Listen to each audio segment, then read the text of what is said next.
Amazon के founder Jeff Bezos modern history के सबसे अमीर शख्स बन गए हैं। 1,25,625 करोड़ रुपए के नेटवर्थ के साथ उन्होंने सबको पीछे छोड़ दिया।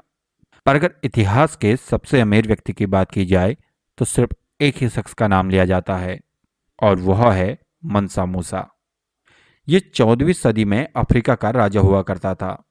वो दुनिया भर में नमक और सोने का कारोबार करता था। उसकी दौलत के आगे जेफ बेजोस और बिल गेट्स जैसे लोग कुछ भी नहीं थे। मूसा की कुल संपत्ति बेजोस की नेटवर्थ से दुगने से भी ज्यादा थी।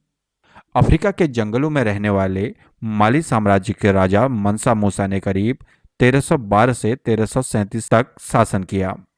उस दौर में यूरोप में भुखमरी फैली हुई थी और सिविल वार का दौर था, लेकिन कई अफ्रीकी साम्राज्य फल फूल रहे थे।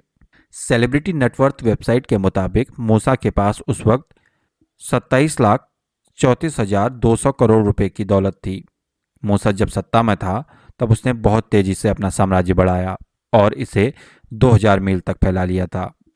मॉडर्न दौर में मारिटेनिया, सेनेगल, जाम्बिया, गिनी, बुर्किना फासो, माली, नाइजर और नाइजीरिया के नाम से पहचाने वाले देश मूसा के साम्राज्य का हिस्सा थे। यानी कि आधे से ज़्यादा अफ्रीकी महाद्वीप पर राज था मूसा का। जिस वक्त मूसा अफ्रीका पर राज कर रहा था उस वक्त उसके पास करीब 2 लाख सैनिक थे, जिसमें से 40,000 तो सिर्फ निशानेबाज ही थे। मूसा का नमक और सोने का कारोबार था। उसके दौर में माली दुनिया भर में सोने का सबसे बड़ा प्रोड्यूसर देश था। मूसा की लाइफ पर एनिमेशन क्लिप तैयार करने वाली जेसिका स्मिथ के मुताबिक घूमने फिरने में मूसा ने जितना खर्च किया उतनी शायद दौलत कोई और ही खर्च करे। उसकी तरह दौलत लुटाना आसान भी नहीं है। काफी समय तक दुनिया को अफ्रीका राजा की असल दौलत का अंदाजा नहीं था।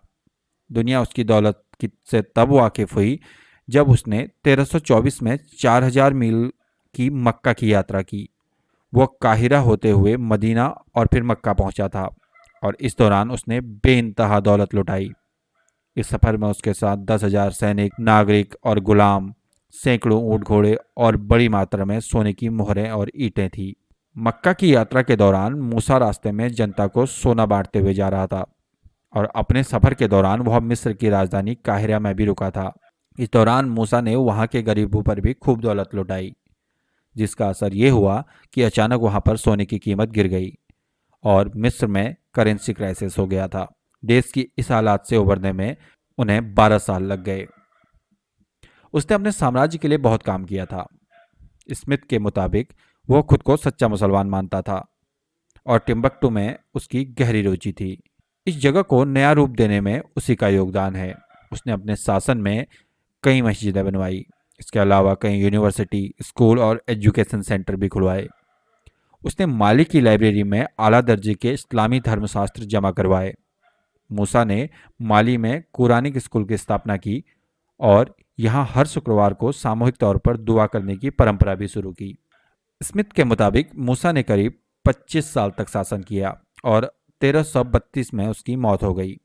इसके बाद उसकी सत्ता बेटे मनसा मेगन ने संभाली। हालांकि आगे की पीढ़ी उसका कारोबार ढंग से संभाल नहीं पाई और माना जाता है कि लंबे सिविल वॉर और विदेशी हमलों के चलते उसका कारोबार तबाह हो गया और दौलत लुटती चले गई और इस तरीके से मनसा का जो साम्राज्य था वो भी धीरे धीरे समाप्त हो गया।